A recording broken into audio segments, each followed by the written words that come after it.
Yeah, we are all good to go. Oh my god. You know what's funny?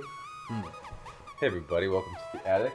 Oh, Missed baby. you all. We are back, baby. You thought you got rid of us. So what's funny is, I use YouTube for everything. You know, it's like a Google search bar for I think most of our needs now in this time and age. Yes, sir.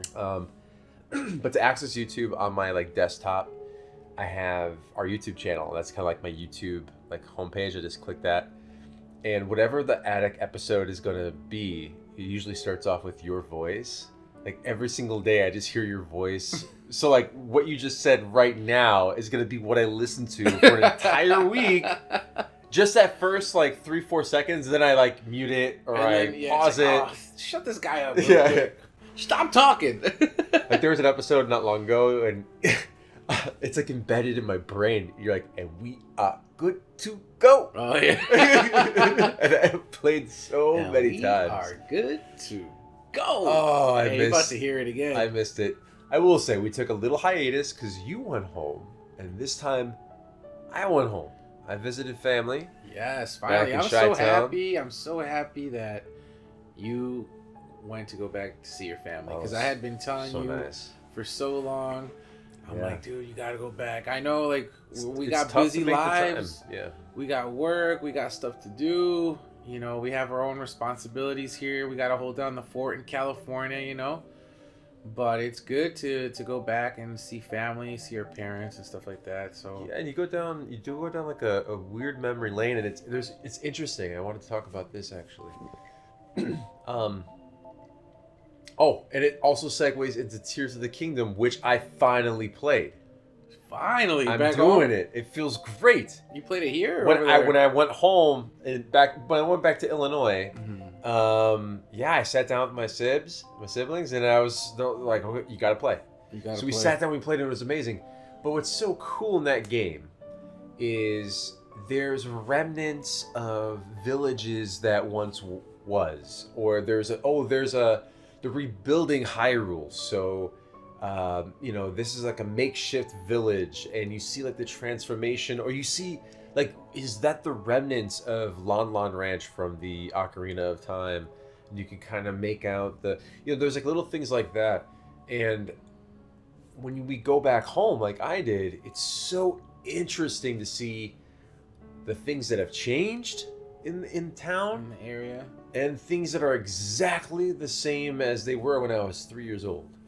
And I won't say specifically where, but up in the northern suburbs of Illinois where we live, there's a lot of different things, and a lot of things it's sad to see that are just gone forever, like little mom and pop shops. Yeah, but then that's the worst. Listen to this story. Oh my god. What happened? So there's a very famous... Who'd you kill? Well, no, I didn't kill nobody. So, there's a great pizza place, mom and pop owned in Illinois. I think you've been there.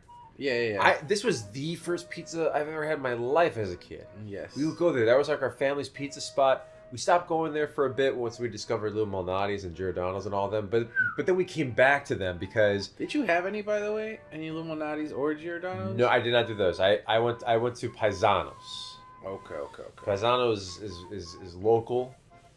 But you went to the Paisanos. Paisanos. You can go to Little Malnati's or Giordano's, but I went to Paisanos. Yeah, you had to go back and visit the Paisan. Don't disrespect me and my Paisan. pizza again. Don't you? This is such a cool name. It is, man. Paisanos Pizza. Anyway, we digress. I digress. It was the biggest, pardon my Italian, the biggest fudging pizza I've ever had in my entire life. This was 2 deep dishes on top of each other. Oh, a double decker. They did not disappoint with the crust. It was insane. This is a ChrisCross TMI moment. I became very familiar with my family's guest bathroom for at least 3 days after this pizza. I digress. It was amazing though. It's funny because when I went back, maybe that's a me problem. I went back this last time, and we had family family time with pizza too. Yeah. But we went to another classic pizza spot, which I don't know if you've ever been Nino's? to. No. Huh? Have you ever been to Bill's? Yeah. Yeah. You get the throw the shells on the floor and all that. Yeah, man. Have we ever been there together? No, I went with a buddy back in like 6th, 7th grade. Oh man. Because like my grade school after games and stuff would go there and eat.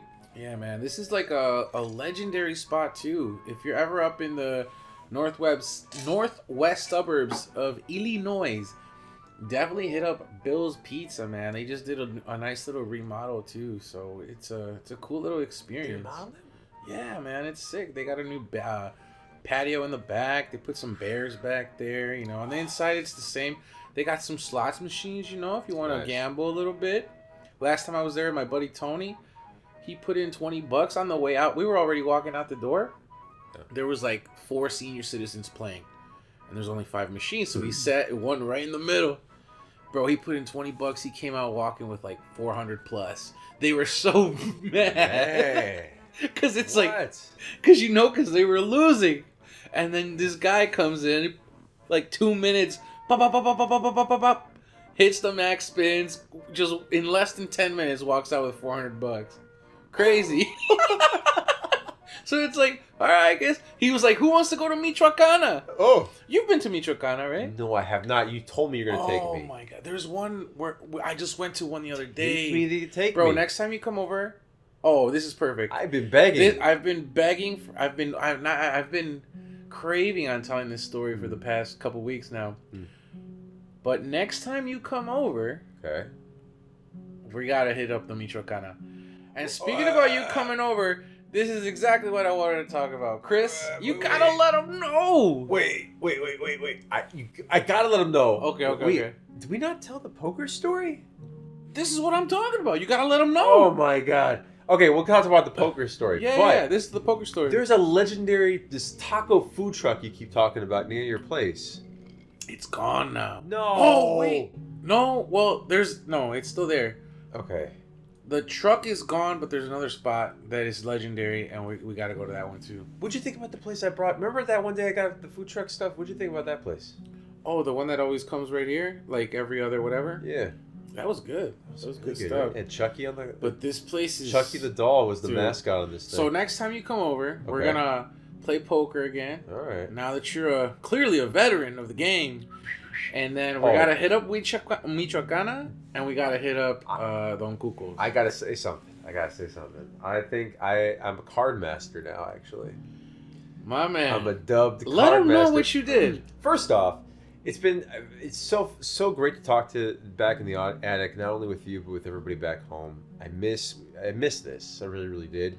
We took some time off, and to be back here, it's just, I don't know. It's like, feels meant to be. Right. Feels right, you know. But yeah, Colombo. But this feels like it was ages ago. But it was a couple weeks ago. I think it was a week or two before I went back home. Christian said, "Hey, we're having this poker night. You know, me and the guys. Come over." And I'm like, "Yeah, I've always wanted to play poker. I don't know how to play." Right. It was me, and there was another guy who was, like myself, somewhat familiar with the game, but not knowledgeable enough to know whether or not, I can't play competitively or with a group of guys who's been playing for years. You guys were amazing teachers. Clearly. I appreciate it. Clearly. He says this with a little disdain. Hey, man, I'm a competitor. I won. Is what happened. And that's what happened. I was a quick learner. And what I loved is I had, because my eyes are sensitive, I had these sunglasses that are prescription, right? I'm wearing sunglasses unintentionally. I have my hat on, I got my sunglasses, and the guy, one of the fellas that we're with, he's like, "Man, you got the whole celebrity poker guy, you can't see your eyes, I can't see nothing." And I'm just sitting there like a damn scarecrow, you playing my hand. You had the look. I was I'm not going to say how I play specifically because we're going to play again in the future, but I felt like, okay, it clicked in my brain how poker works. It's all just messing with other people. Yeah. And then 2, you figure out what your play style is, and when you do, then you can kind of switch it up when you notice other people picking up on your traits. Right. So interesting, which is funny because I'm a big surprise. I'm a big Pirates of the Caribbean fan. Mm-hmm. And in the film, the second one, they introduced a thing called Pirates Dice or Liar's Dice. I actually have a box over here. We should do a video on that. That'd be really cool. Is that kind of like craps in a way?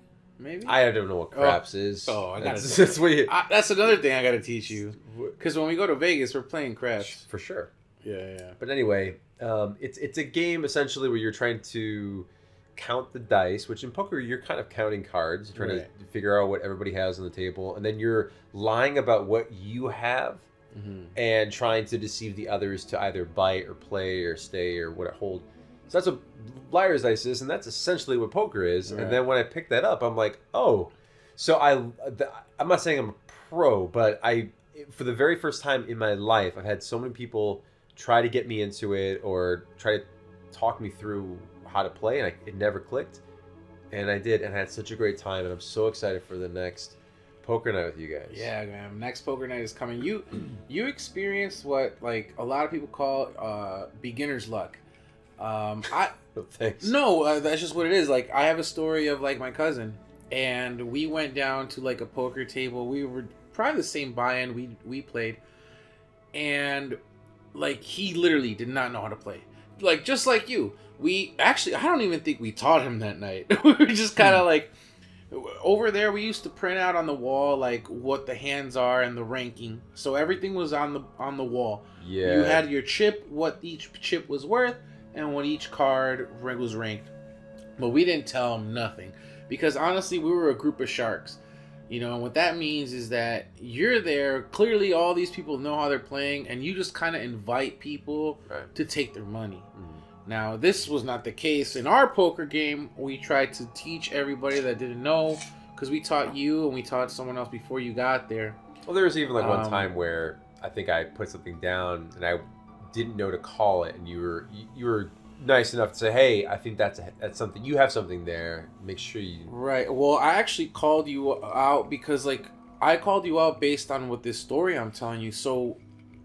That day, what happened with my cousin was he kind of played like you, where he's he put his cards on the table and he just gave that sign oh, I lost, and he was going head to head, meaning there's only 2 people left in the game. Yeah. He went up head to head with the owner of the house, and he was he actually played in tournaments and stuff, so he's serious about this, and. My cousin won the hand, but he didn't know he won the hand. So they didn't give him the win. That's how serious they were. They're if you don't know what you have, you don't win. It's like when we're playing pickup basketball. If you don't call it a bank shot, that point's not counting. So I was Chris, you gotta know what you have. Because it was kind of giving you tough love. You gotta know what you have because other places won't accept this. It's you gotta know what you have because you had a full house. Me and my friend talk about this to this day. We're telling someone else that we're trying to get to play with us, and we're trying to persuade him to come play with us because he's oh, I don't really know how to play. So we're using you as a story now. We're we're yo, we just had a guy that didn't know how to play and he won. So come play. Yeah. He's okay, I'll be there. So I think we're gonna have 8 to 10 people during the next poker game. I mean, yes. But you gotta be there for the pre-poker game because we got down on the grill. Oh my God! Talk about what you've been doing tortillas so good lately. God, Talk about that whole process. We got down on the grill. So because who wasn't there, our good friend. Well, good friend E. We'll call him E. Oh, yeah. But usually when E comes through, he brings the meats. He's like Arby's, He's got the meats. So he'll come with the Wagyu. He'll come with the prime rib. He'll come with all of this kind of stuff. But that specific night, we got some arrachera. We made some tacos. And, I made what they're called mulitas, which is essentially, think of a quesadilla, but, a stuffed quesadilla. Mind you, I couldn't. I met up with you later in the day when we played poker. I'm starving. I had things I had to take care of in the morning. I am watching this man's Snapchat. My mouth was watering. Oh my god! The things that you were doing on that grill and was it a flat top? Yeah, we converted it to a flat top grill. We're doing steaks. We're doing. Please do that next time. Will you like peppers and onions grilled? But hours later, when I was there, you grilled up those incredible hot dogs. Remember? Oh, we did more. We did the hot dogs. Yeah. Because that was our second meal. And after poker at like 4 a.m. We hit up Ralph's. No. Oh. Well, we did hit up Ralph's. Oh, before then, yeah. No, but do you remember what was the last thing we did? Fried Oreos. Fried Oreos at 4 a.m. What? Dude, I got a funny story about the fried Oreos. I haven't told you this yet. Okay, so in the morning, I think Ty ended up making a couple more, and he put them in the fridge or whatever. And in the morning, I think I was having like one or two, and the owners of the house were like, "Oh, what are you doing?" I'm like, "Oh, like we had extra stuff to make fried Oreos." So I believe that day I had some Halo stuff going on. I'm not sure, but I was just in my room minding my own business. Maybe a couple hours later, I come out, and I come to find out that they try to make the fried Oreos, and that the house was almost burned down. No! Oh, wait. Let's back it up. Back it up.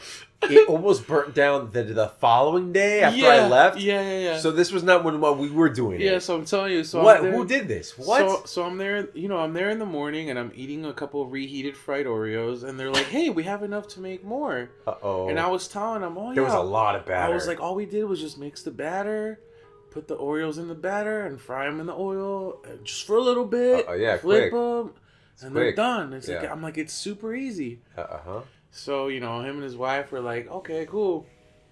I guess what happened was they were heating up the oil, and to test if the oil was hot, she was like, yeah, just, splash it with a little bit of water. Oh, no. Which is like, as a chef, you do that. You just like flick it. But I can imagine it. But did it pop up? Well, apparently what he did is like, he like poured water in there. Oh, no. So then I guess, I'm assuming like spilled over, caught the bottom of the flame, shot all the way up. Oh no. And that a fire extinguisher was on deck, ready to go in case things... But what's crazy is like all this went down, and I'm just there playing Halo, Like little did I know, the house could have potentially been burned down, and I'm there just chilling, playing Halo. And I don't know if they had... I think they did end up frying the Oreos or something. But I want those again. Those were fire. I have to say, that was what, 3 weeks ago, maybe 3-4 weeks ago. Yeah, I thought about that night almost every day since. It was so much fun. Yeah, it was so much fun. I'm ready to get another game going, man. If you guys have never played like Texas Hold'em, if you've never gone out, find yourself a group of buddies to just go out and experience it. If your state they have casinos, go out to the casino. You don't gotta go crazy. I remember the first time I got my ID when I was 21. I hit up Rivers Casino. Sometimes you just gotta go in with like $100. You're okay with losing those 100. Learn how to play some games. You can get lucky in the slots. As a youngin, I used to like to hit the slots. A youngin. But as I got older, I'm like, a lot of more of the fun and skill is in like table games, roulette, craps. Yeah. Learn different games of the casino, and it'll set you up for Vegas, which you have to go to still. And I want to take you to Vegas. I want you to experience the new strip, the old strip, and just have fun down there, man. I can't wait for you to hit up. Strip. I heard those buffets are insane. Ooh, I haven't been to any. I hear there's ones that were great that are no longer great, and I hear there's ones that are worth the money. But I want to do some research. You mentioned that. I listened to Felipe Esparza, who's a comedian, and he was talking about a casino out in Commerce that apparently he's like the Asian buffet is to die for. And you know how we talk about we haven't really experienced like good Chinese like takeout? Yeah. He was saying like this is The legit. Okay. So, hey man, he's a big dude. Yeah. I'm gonna trust what a big dude has to say about good food. Mm-hmm. You know, if I tell you something's good, you gotta believe me too. Love this. I went to a Chinese buffet when I went back home. It was one that it wasn't the OG, but it was one that was was decent. Yeah. And it was good, but it's one of those situations where maybe we shouldn't go 2 p.m. on a Tuesday, kind of thing. Yeah. You know, you gotta go when the crowd is hot. Maybe like a 6:30 on a Friday. Or a Saturday. Saturday, like especially a Sunday after church. Ooh, those places get popping. That's a thing, isn't it? I mean, it is in the Mexican community. It is in the Sunday after church. Greek Irish community. Yeah, church, boom, Chinese. Dude, those are packed, bro. Growing up, it was like McDonald's after church. It was right there. We had Wendy's. We would do Wendy's. It would we'd hit up the McDonald's after church. Shit would be packed. All the way to the church. It's like, damn, I guess I'm going to church again. You know? Well, so my parents, we had a Wendy's, and it was right across from our church. No, we're not far from it. And as a kid, not saying my parents were bribing me, but they were bribing me with nuggets and fries to basically sit in church. And I remember as a kid, every single Sunday, I would like tap with my mom and dad. Same. I'd be like, Mom or Dad. Yeah. What? I'm gonna get my nuggets, right? Yeah. And a drink? Yeah. And a toy? Yeah. Okay. Dude, it was like that's crazy. Same thing. They're kind of like now that you mention it, like you like unlock the memory. Damn, it's like the second time I see that. But like, I remember being in church and just like bugging my parents because you wanted the toy. Yeah. We'd either go to BK or McDonald's. But McDonald's was right there. But I do remember, like, bugging my parents, like, mid-gospel reading, like, let's go. And they're like, no, like, chill. Like, oh, we're going to go to McDonald's, right? Like, yeah, like, chill. There was this is going to sound horrible, but it was creepy as hell Jesus statue at my church. And it was in the corner, and I kid you not, wherever you stood in this church, whether it was all the way in the corner left, towards the front right corner, in the back, this thing was looking at you. He had eyes that move. He had like his hand up, like he had his I know the standing statue of Jesus. Yeah. Like that, right? Yeah. And like no matter what, boom, facing you. What? It was like, and it was also like a thing everyone talked about. Like, yeah, he follows you. So where was I going with that? I don't know, but I'm glad we're talking about this because it's actually something that's been on my mind. I was telling you that I've been talking to a couple girls, whatever, and one of them is like, oh, I thought you were going to go down a religious route. I am, Pastor Mata. I am. So like she's like into religion and all that. And one of them was telling me that she goes to church on Sundays, and it got me thinking. I'm like, man, when was the last time I went to church? Like legitimately went to church. I would say like back in our high school days because we went to like a private high school where we kind of had mass. What did we have mass like? We had mass like once a month, right? Yeah, I mean it depended, but if there was like a certain holiday or something. During those years, like I remember still going to church. But it was in a gym, right? But we're sitting on the bleachers. God is everywhere, all right? God is everywhere, son. Where we gather, he will be. Yeah, he's everywhere. So, she's all into religion, and I'm like, it got me thinking, like, because, like, me, I was growing up, I was always in my scriptures, and what? I was damn near, like, an altar boy at one point. I read for my confirmation, I got up and read the scriptures. So you really were Brother Mata? I was Brother Minister Mata. Wow. Yeah, and, like, I did not know this about you at all. Like, honestly, like, I didn't know how to pray in English at all. Until, going up into high school, that whole summer I spent like 2 months just studying how to pray in English. I read the Bible in English because up until that point, I just knew everything in Spanish. I didn't want to be that fool that didn't know how to pray in English, So like I learned all that. I was really into religion. Yeah. You know, it wasn't until like my senior year I took a class called World Religion, and I learned about other religions, and I still to this day. I really liked that class. Yeah, I really did. That was a good class. But like to this day, I still like. I don't want to say credit, but for lack of better term, I credit that class for opening my eyes into other religions and realizing that at least the one I was practicing at the time, it was because before that I just thought that was the one and only one, and anything else like screw you, you know.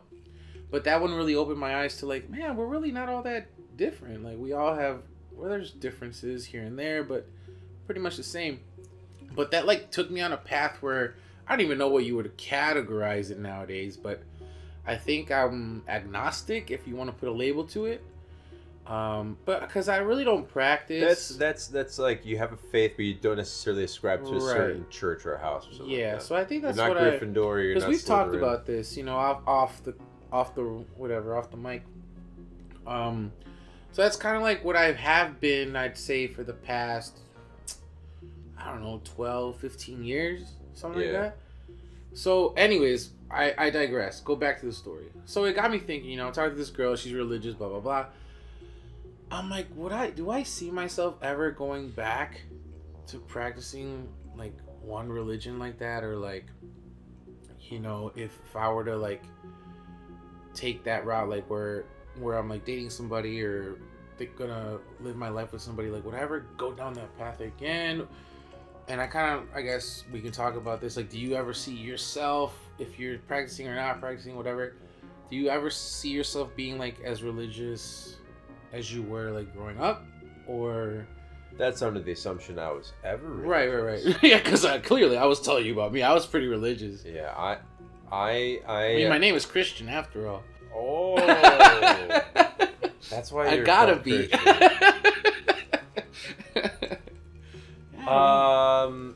I ascribe to the ideology of the Force. It surrounds us. It binds us. I've heard about penetrates us. I've heard about that one. Yes. Yeah, that's where my headlights are beaming towards.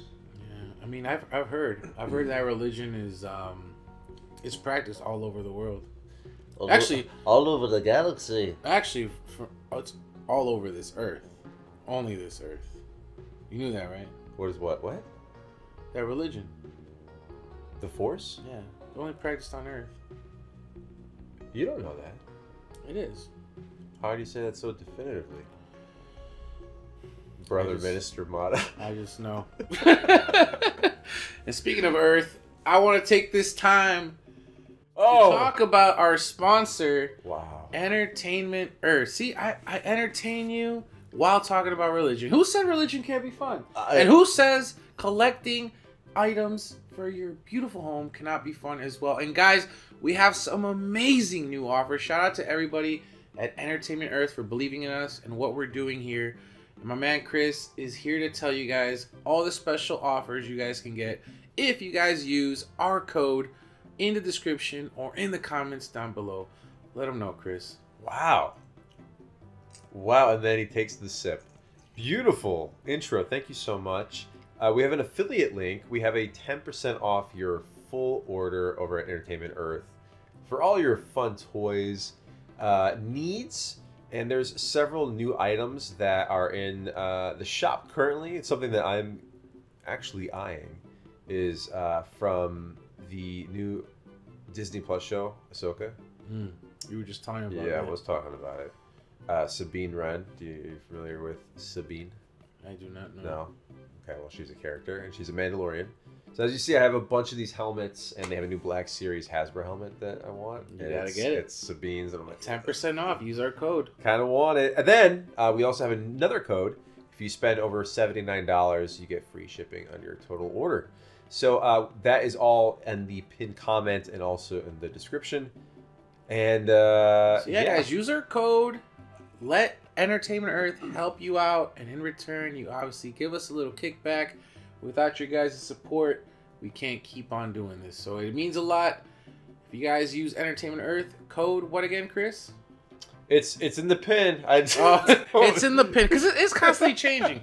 Sometimes they give us a 10%. Maybe one day they'll give us a 50%. It's actually been off. very consistent. So you guys it's the same code. You guys have to it's just never keep changed. Checking the comments. Leave a comment. Who knows? If you leave a comment, a new code may pop up. It's going to be the same code. Oh, is it? So man, what else is happening? I mean, we haven't done this podcast in a couple weeks. Anything crazy or anything cool? Wow. Anything entertaining has happened? Oh, bro, like so many things. So many. I mean, let's look back. So I have been playing Tears of the Kingdom, which has been phenomenal. It's interesting because it feels so far. I've gotten, like in the first, the Breath of the Wild, there's the plateau, and it kind of in some ways acts as like a large tutorial disguised as like a the first level, and then you venture off into the actual game. So in terms of this game, like most games, it follows a similar pattern. I've just left the plateau, so to speak, in this version of the game. It so far feels very much like Breath of the Wild in every way possible, in every best way possible, but there's so many new things, and I'm not gonna lie, a little overwhelming, but it's so much fun, and it's beautiful, and I've played a little bit of it. Did I play it? No, I watched someone play, and maybe I played a little bit, but I think we were on, and I think the plateau is that like floaty world planet. Yeah, it's like a sky island, maybe. Yeah, something like that. Something like that. Maybe. But like I actually, when you mentioned this earlier, I wanted to talk about it too because it seems, or maybe I'm out of the loop, or maybe I've been hating on Nintendo too much because I went off last episode. That last episode, you won. I still stand by everything I said, though. I still stand by everything I was trying to make one nice comment. I know you were, but weird. Sometimes I had to let it off my chest. Yeah. But it may be that I haven't been keeping up with, I'm not in the loop or whatever. But it seems like Tears of the Kingdom post-launch hasn't really received like the love, the accolades, and all this like Breath of the Wild got. I think that's the thing. So Breath of the Wild, when that came out, it like was so different from any other Zelda. It was also like the first, I think, big Switch title too, where it felt like, oh my god, this is the system. And granted, it was also out on the Wii U. But Breath of the Wild, I think, because it is, in many ways, it's a large improvement on Breath of the Wild. It visually and very much so plays similar. I think that's the reason why. So would you say that like Tears of the Kingdom is? I feel like Tears of the Kingdom is gonna end up being like what Majora's Mask was to Ocarina of Time. I don't quote me on this, but I remember seeing the early figures that it was outselling Breath of the Wild. That being said, there's more people now. Like, you have to look at the ratio. So you have to look. Okay, let's say when that game came out, was it 2017 or 16? I don't remember. I think it was 17.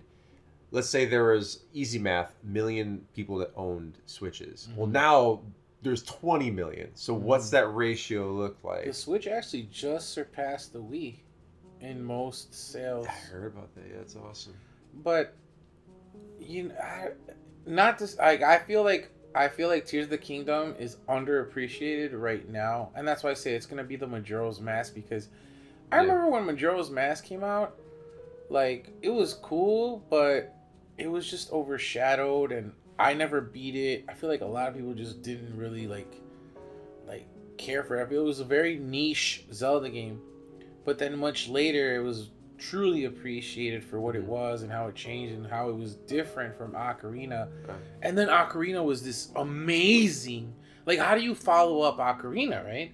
Like, Majora's Mask had a huge task. It took Zelda like how many years to kind of break out of that Ocarina of Time formula? Right. So you know, like now, that kind of lasting footprint. Like you have Breath of the Wild, which many will argue is the greatest Zelda game of all time. Mm-hmm. So how do you follow up that? Right. And like you followed up with Tears of the Kingdom, and I feel like that's why it's getting overshadowed, because Breath of the Wild was such a great game. And but again, the conversation I've seen, everybody has essentially said the same thing, where it's like Breath of the Wild in some ways feels like a demo compared to everything that Tears of the Kingdom offers. So it's interesting that that's the conversation, but I do agree. I think the conversation or the hype hasn't necessarily been the same post. Right. But that doesn't negate the fact that maybe it's selling better, and maybe it's more or less the online chatter afterwards. Right. You know, that's the conversations. And the reason I bring that up is because like you just don't hear about it anymore. Mm-hmm.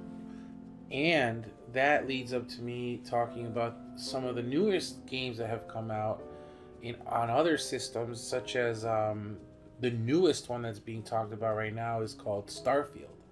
It's made by Bethesda, and it's an Xbox exclusive because Microsoft bought Bethesda. And what kind of a game is this? So this is like, okay, this is why I'm talking about it, because it's an open world, do as you want type game, but it's based in space. And you remember like the gummy ship from Kingdom Hearts? Yeah. That's how I describe this. It's like I remember seeing a video of this. You build like a gummy ship. Like you build like you're able to build your own ships. You go conquer planets. Right. You do this, and you can do side missions in any order you want. It's getting all this praise, and I'm sure it deserves all this praise. But I'm like, did people just forget that Breath of the Wild and Tears of the Kingdom exist? Like, this is not a new concept, and this is not a concept that hasn't already been perfected and like worldwide renowned. You know, nothing taken away from Starfield, but that's what got me thinking, like, wait a minute, why are people like forgetting that Tears of the Kingdom just came out and has been out? So that's what got me thinking. I haven't played Starfield. Like I said, I played a little bit of Tears of the Kingdom, and what I did play, I did see an improvement of the little bit that I played of Breath of the Wild. But all in all, dude, I'm just excited that like Xbox is finally have a good game that people are talking good about. It seems that they're going in the right direction. Nintendo's got their thing, they're going in the right direction. There's a Switch 2 rumored coming out, and then it's been rumored for like, you know. Then you got little brother PlayStation out here. That Spider-Man game was pretty good. I mean, yeah. That's Spider-Man yeah, game. But you can play it on PC, so. Yeah, but that's Spider-Man game. Hey, man. Ooh, speaking about that. What? Have you seen the video of the guy that made, like, all this, like, not all the suits, but a lot of the suits of the villains, like, in real life? Like, he made, like, a Doc Ock suit. And he created that has, like, and he, like, okay. programmed the arms to have, like a cosplay, or he's like building them for fun? It's built. Like, this is built. Okay. No, I have not seen and this. it's like AI controlled arms that like have cameras inside that like detect stuff, and then it's connected to some like stuff and is controlled by his brainwaves. No, that's not good. He does that, and then he built a Venom suit where he put like some, I believe it was like magnets or something. Okay. But just think of like nanobots and like how like stuff would like change colors, but you're like an Etch-a-Sketch, you know how like it attracts the magnets. Yeah. So it's that concept, and it's like he dips like one part in like this like liquid, and that liquid is like magnetized, so like. And it covered his entire body. And like it turns black, you know, because everything gets like magnetized and it changes to that color. So what is it, like a super durable? Does it protect you for something, or what's the point of it? No, the point is that he built these suits like for a video, and he also built like a hoverboard for like Goblin. You know, Goblin. Yeah, and he also is it real, or is it like one of those? No, it's real, and he built a shooter. And you guys show me this. Oh yeah, I have to find it, but yeah. So he built a shooter, a Venom, a Goblin hovercraft, and like functional Doc Ock like stuff. That's sick.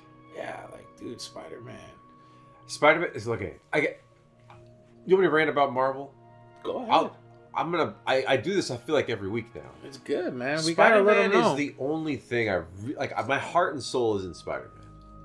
I love that character. I will forever. And I really love that last film. But everything else, Marvel, I was thinking about it today. What can they do that would, like, honest to God, make me super excited for the films that are coming out right now? It pains me to feel this way. It really does. I'm excited for Deadpool. Yes. I want to see Wolverine. I want to see that. But I feel like that's gonna be like it's gonna be connected to the MCU, but I don't believe it's gonna be part of like the larger narrative as a whole. Deadpool isn't technically like part of that, right? He's going to be now.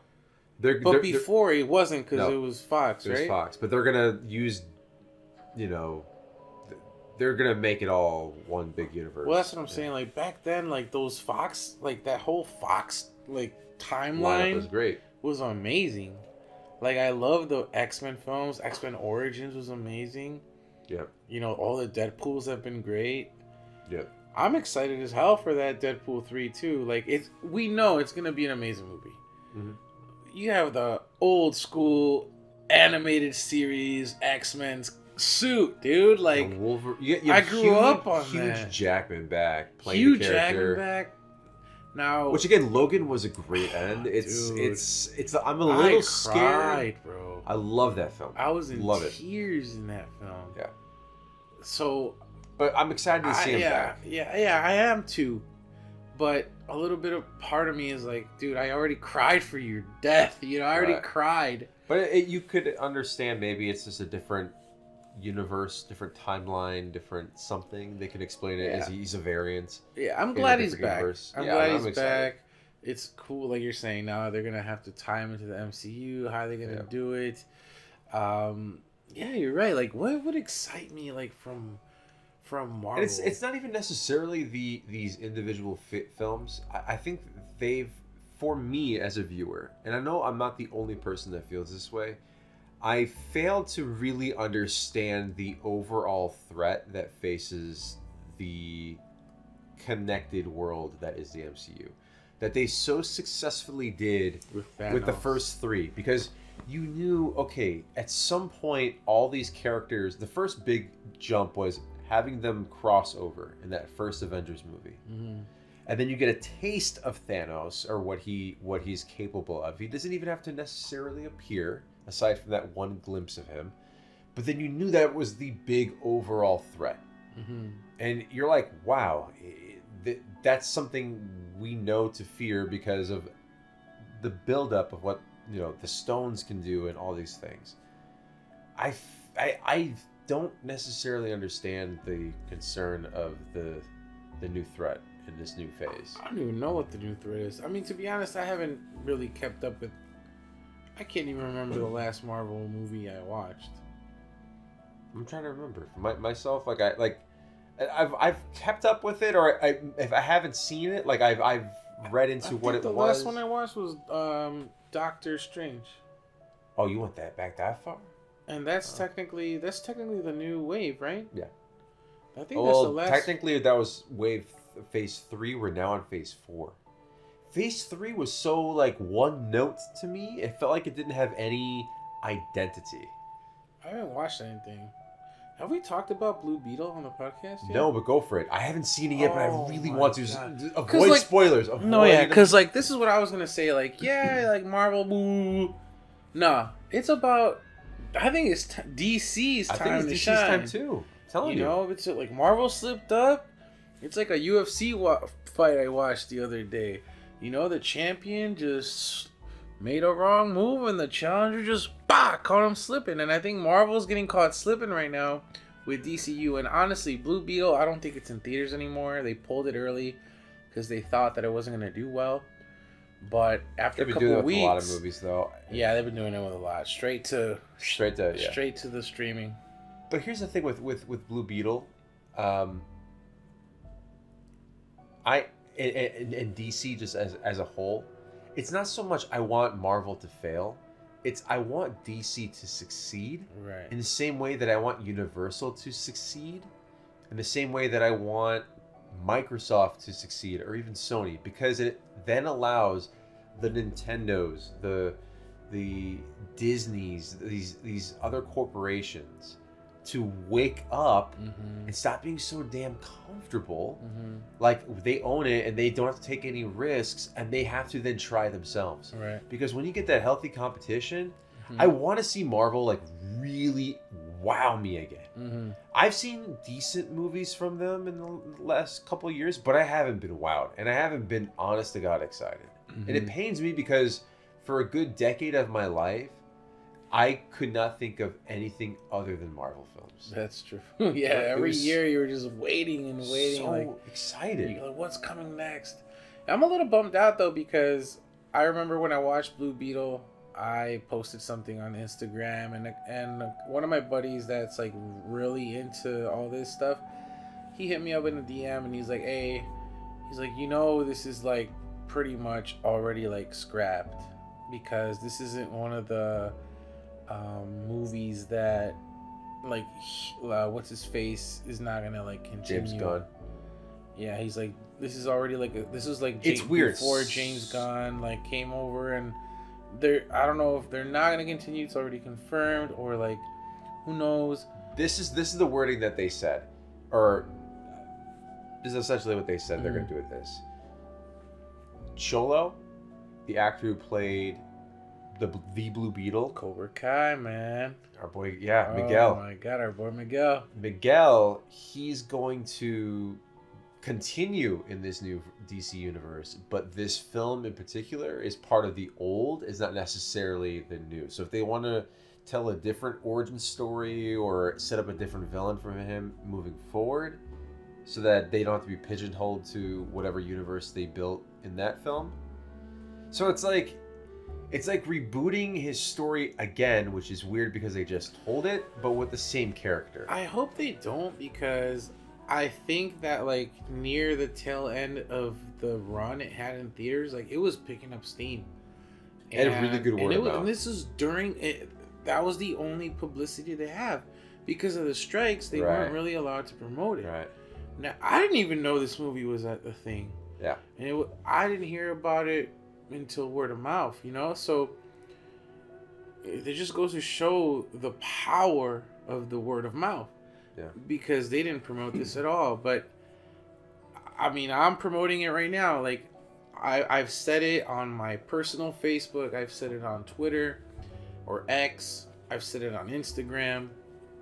This movie was a fun movie. I recommend families to go watch it. Next time I'm home with my family, I'm gonna sit down and watch it with them. I'll pay for it. Yeah, I don't care. I'll pay for it. I wanna watch it. Now, I think that if you're like Latino, if you're Hispanic, if you come from that background, it has a little bit more flavor for you. It's like a Super Saiyan movie. It just has that like little stuff. Like if you didn't grow up in that, you're not gonna understand. Say it was kind of like what Black Panther kind of did for the Latino community in a way, in the superhero genre. Yeah, I am not from that culture, from Black Panther, but I still thought that was an amazing movie. But I'm sure it was just heightened. It's like if you like spicy food, you're just putting a little bit more spice to it. Now, I knew that like George Lopez was gonna be in this, but I went in there thinking that like he had a minor role, like he wasn't like George Lopez hasn't been funny to me for the past few years, but man, he surprised the hell out of me. Yeah, he was so funny in this movie.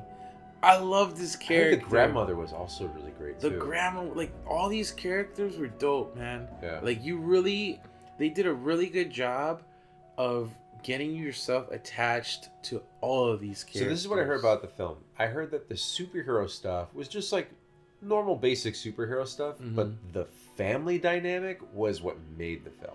Yeah. Like that was what makes it special. And because you get so attached to the family, everything that happens to each family member really hits home, whether good or bad. And at the end, it just has a good ending, has a good heartfelt ending. I would say like you wouldn't expect it to end that way, and then it has a couple of like has a secret end. It has like a after credits scene, and then like a secret scene after all the credits that I didn't get to see. But if you're like, because I didn't think there was gonna be one. What? But then so that's why I wanted to watch it again. What an amateur mistake. I know, it's 2023. I know, but DC doesn't really do that, you know? Like, there was already one scene. What are you talking about? DC doesn't do that. Like, there was already, like, a secret scene. I didn't think there was going to be another one. And it was just... There's always the mid scene, the mid-credits scene, and then there's the last end-credit scene. No, there wasn't anything in Turtles, so, you know... There's nothing at the end of Steel Magnolia. What are you talking about? But, look... It's like if you're Mexican, this movie is like S. Oh, okay. Okay. Like, I thought you were gonna go somewhere else with that. This is like S tier. Like the music. Yeah. And you're just like, oh my god. Like the cultural, like references. Yeah. And the story of like. I don't want to spoil it too much, you know, but I'm so fucking jealous. It hit home, dude. I cried. You got Blue Beetle. I have my Big Fat Greek Wedding Part 3 coming out next month. Go watch Blue Beetle. Like, honestly, go watch it, support it, and I truly hope they don't change anything because the way they set it up in this movie, I want that to continue, and I would love to see more of this. I want to see Blue Beetle 2. I want to see DC kill it. I want to see Batman. I want to see Joker. And you know what? A lot of these movies, they're getting their second wind, and they're seeing actual financial box office growth with streams and VODs. Yeah. I hope it's interesting. I hope so. I hope this does like super well for streaming for them. I think the whole climate of films is radically changed in the last 2 years, and you know we have to be looking at streams like very heavily. When we travel to Mexico, because we want to go. Yes, sir. I'm gonna put like, I used to do this like at Best Buy when we first started ChrisCrossMedia. I'd go to like the Apple store, I'd go to Best Buy, and I'd set the ChrisCrossMedia page as a home page. Anywhere, you and my dad. Anywhere we go when there's an open screen. Yeah. But Christian's standing there suspicious. YouTube.com/ChrisCrossMedia. Set his home and then runs away. Yeah. Runs away. I do that on any screen. Apple store at the not Home Depot, at Best Buy. Best Buy, Apple stores, anywhere there was a computer already available. Oh, I unlocked a bad, slightly inappropriate memory. What was that? I was in third or fourth grade. I was a baby. Yeah, you were. And we had computer class. In the computer class, we had it was like a computer lab room where it was just like the room was lined with desks. There was like desks in the middle of the room. There's desks all over the walls. It was everywhere. And I remember there was, the teacher would usually wait in the library, allow us to file in, and then she would come walk in. And it was always like a race. Whoever can go into the room first to see who can put like something funny on everyone's desktop. If you can go in and type in a website and get all the screens to have the same image or whatever. Because of this rascal incident of ours, we then this school learned to put a login so that you can't access the desktop without actually logging in. Because one day some pesky child, I'll say, decided to look up a woman's body part on every computer monitor. This is this is circa 2000. The pranks of the early 2000, I think it was. Right? Yeah. AskJeeves.com. Oh my god! I wonder how many Bobs and Bajines. I wonder how many people know about that website, man. Ask Jeeves. That used to be my go-to website, That was the thing back then. Yeah, you go on Ask Jeeves. I'd go to Ask Jeeves for anything, and Google was a thing already. But I remember just going to Ask Jeeves or Yahoo. I remember having such confusion over Yahoo and Google. What were those things? It's amazing that Google was the one that... Google just celebrated its 25th anniversary. Wow. And it seems like... By the way, I'm super excited about that one video idea that you and I were talking about earlier. We had a couple ideas, but you know which one? The one we were just talking about? The guy who made the... Oh, yeah. Yeah. That's going to be a really cool idea. That video is going to take over the world. But I'm also excited about the series we talked about last week. Like, I'm legit like salivating. I've actually been thinking about it ever since. I'm not joking, and I've actually. This is how crazy this one's gonna be. There's gonna have to be a sizable budget that I've actually did a little bit of math for. Oh yeah. Because there's gonna be quite a heft. No, we'll see what happens. Well, we're gonna try to get some sponsors. Yeah. I got a couple in the back pocket that we can reach out to. Which is crazy how that might work, considering we're gonna be driving. So we'll see how that goes. But anyway. I've said. Oh dear, I've said too much. I have to give him a little taste. You know? Promise. You'll never go back to that dreadful place. Oh my god. You know what I really miss? I do miss doing themed months, and I have to say I look so fondly back on our themed Lion King month in 2010. That month was super sick. I often go back to our old videos because one, they're just filled with nostalgia, and it's like a living journal of I think a very important part of my life, as it continues to be. But the Lion King one was I know it's very special to both of us, that film. Right. But I feel like we put so much. I mean, we put our heart and soul in all those months, and I know it's exciting because I feel like we're in that same kind of headspace now. But that Lion King month, there's something extra special. Would you say like that one was your favorite? Or, I don't know. Or what would be your favorite month? It's hard to say because I think I have my favorite month to watch is different than my favorite month to that was like it took to make. To make. Because I remember thinking back, like those Pixar months were so much fun. Mm-hmm. You know, the Worms and Dirt, the Up, doing the Toy Story stuff, me driving around in Lightning McQueen car, and like doing the animations and all that stuff. Like Pixar to me, I thought it was so much fun, and Pixar content, our audience really enjoys it, and it's really encouraging to come up with fun ideas. Yeah, Pixar related, enjoying it because we enjoy it, and people they enjoy seeing it.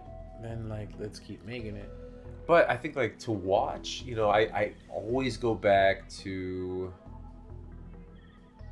Maybe I do go back to Pixar month. I don't know. Maybe it's Pixar month. Yeah, it can be your favorite. Yeah.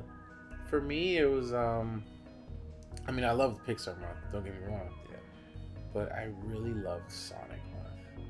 Which one? The one that we went to. It's the 20th anniversary. That was our Sonic and Zelda. Yeah. ChrisCross month. Yeah. Yeah, that was a good month. That's the one that like.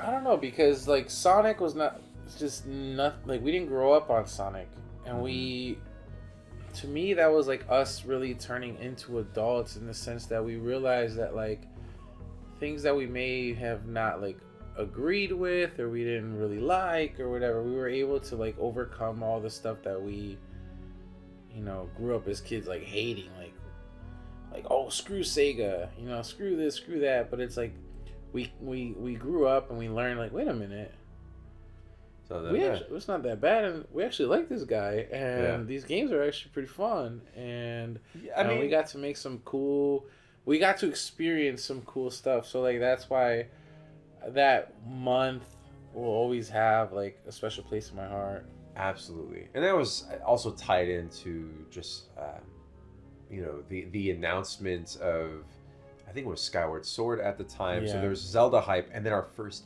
E3, which I think we have to talk about. I know this is way after the fact, but Charles Martinet stepping down as Mario. God. Yeah. Somebody who is very dear and near to our hearts, and was featured. You know, he was so nice. I met him more than, I think, 3 or 4 times, and had the honor to. I know you met him a couple times. maybe that once or twice. Once, maybe, yeah. We have a short and a video up. He gave, us a little message, just a quick little shout. It was really nice for him to do that. And, he is such a huge part of our lives. And I'm so happy that he's still going to be a part of Mario and the Nintendo company and culture in some capacity as an ambassador for Mario, which is cool. But I do wonder why he, maybe just feels like now is a good time to step down. My first worry, and the thing that's going to hurt me the most, if like 6 months from now you find out that some sort of underlying condition or health, whatever. Right. Knock on wood. That would suck. And that's happened. I mean, how many times before? With other things. But he seems to be in good health. He seems to be fine. And I wish him the best. And I think he made Mario what he is. I think defining that the way the character behaves, and I think he gave that character a different identity. 10 years even after its existence in the original Donkey Kong game, he made Mario. And I do have to say, I saw a video, I believe it was Game Explain, put a video comparing classic. Classic Game Explain. They're going. They're comparing the Charles Martinet Mario voice to the newest like trailer that came out, and when the character is running around doing the wahoos, yahoos, it sounds just like Mario. But there was like a line of dialogue. It wasn't like a full, like it was like a normal like let's go like that. But it sounded a little off. And I feel like isolated listening to it normally, it should be fine. It just sounds a little bit more higher pitched. But it was so jarring hearing it right after the Charles Martinet version because the video was doing the comparison, and that's what made me like, I hated it. So I was like, I don't like this at all. It doesn't feel right. Like, do you think it's still him? Do you think it's a new like voice actor? Do you think it's AI? I think it was confirmed that it's different voices, and I think I don't know if it's been confirmed, but I think there's a suspicion that there's a separate voice artist for Luigi. Oh God! Perfect timing. Yo! Get the net! Get the net! Yo! Get him! Get him! Get him! Oh, I got him. Okay, he's what do we done. do? You put the tape over his mouth. Put the tape over his mouth. It's like he knew that we were back to film. Hold him down. Oh, they stinky. By the way, Burger King. We have to mention Burger King. We haven't mentioned Burger King. We haven't, but I do gotta say, I went to BK before I started this diet again. Yeah. And I had me some onion rings with a rodeo burger and zesty sauce. A little zesty. I'm assuming that was good, huh? Dude. A little too good? I can't wait to have BK again. I love BK. And I hope that we get to see some Pokemon and some Mario toys back at BK one of these days. That's actually something that I want to talk to you about for a video idea. I loved the collaborations that Burger King did with all these companies, and I have to say it's been a little disappointing that for a lot of these more recent promotions, McDonald's has been getting them, and I feel like they've been dropping the ball with some of their toys lately. It's been a little mid. They have little mid skis. And McDonald's, they have the ability to make a cool toy. Even they have all the money in the world to contract the best toy designers, like, you know. And this is not nostalgia talking. The 90s had some incredible, amazing, well-made toys. Yes, they did. Yeah. Now, to wrap it up, we were talking about Charles Martinet, the new game. And what is the new game called? Super Mario World Wonder? Yes, sir. Or something like that? Something like that. It's coming out soon. I'm excited to play it. And I want to hear these voices live. But can I interject? Of course. Brother Minister. Yes, Brother Minister. Go ahead and do what you need to do. So we're listening to this. It is Friday oh my Lord, what is it? Friday 13th? No, is it Friday the 13th? Don't do this to me. No, it's 15th. Close. I think October has Friday the 13th. So originally, today was the last day you could submit your Bal-BONEY KONG art submissions for a chance to win our Trick or Trade Pokemon box set with 118 mini packs of cards. Lord, that's a lot. That's a lot of cards. But we are pushing it 1 week, so you have an additional week to submit. So we are going to be picking a winner next Friday from today. Details on how to submit, details for everything can be found also in the description. And wow, this went by way too quick. Let's keep it going a little bit longer. What are we doing? Bonus episode. Let me ask you your guitar. Where did you? I know you're gonna ask me this, and I'm prepared to answer this.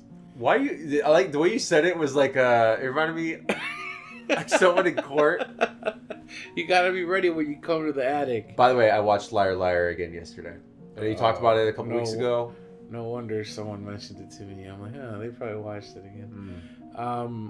No, but I prepared for this. No, I have not. I'm honestly, I've been super busy, bro. Like, I know. I've taken, I've been taking the gym a lot more serious. No, that's great. Just you're playing a different tune. You're playing the health tune. I'm doing what I need to do right now, and I just don't have time. I could make time if I wanted to, but I have other priorities right now. Okay. So, hey, we're gonna put the guitar on hold. Yeah, until we can find more time. Yeah. We can do check-ins on your gym life, your life. Yeah, let's do that. We'll check in gym life next time. We'll see where I'm at. Maybe I had a new PR. Maybe I dropped, a couple pounds. Yeah, I'm down to do that. Because that for sure is you'll have updates on that. What about you? What are we gonna check up on you? You already played Tears of the Kingdom, so I gotta pick something new. Don't I? Maybe you keep playing more, or I gotta beat the game. If you've made any progress in Tears of the Kingdom, this is what I'll do. I have to beat at least one dungeon, or whatever, like major thing in the game. Because I'm not far at all. Or maybe you played, Starfield or Halo again. I don't know. I'll think of something, because there's a lot of things I've been putting off quite a bit. Yeah, we'll get back into the grind. It just feels good to be back. Thank you guys for checking out this episode. If you guys want to, actually, I recommend, if you haven't listened to all the other episodes we've made on the attic, pop them in when you're working out on the treadmill, when you're on your drive to work, to school. Pop it in, man. Join the attic. Share it with your friends and family. Only on Spotify and YouTube. Yes, sir. And also go to our main channel, ChrisCrossMedia. We're going to have new stuff over there. We will be having our almost dang near daily shorts with different adventures and throwbacks and other fun things that we are doing day to day or find funny or what have you. And then we are working on some cool stuff. Like I said, I know we've been kind of teasing along some new series, some new content and things like that. We are in the process of making that a reality. It takes time. We want it to be good. We want it to make sure that it's not bad. And I'm gonna be quiet now. But yeah, it's great. It's great, being back. And I'm excited to see everybody next Friday. Yeah, so click like, subscribe, and join us in the attic for next week. And then we got to get this Donkey Kong boy back downstairs in the cellar. Let's take him. Let's go. You gonna grab the feet this time, or you gonna grab the hands? Let me get the feet. I'm good with the feet. Wait. We have to establish the fact that he kidnapped us last week. That's why we were actually gone. There's the image of we're in his bag.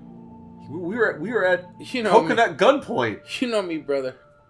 You can't keep me down for long. I got out right away.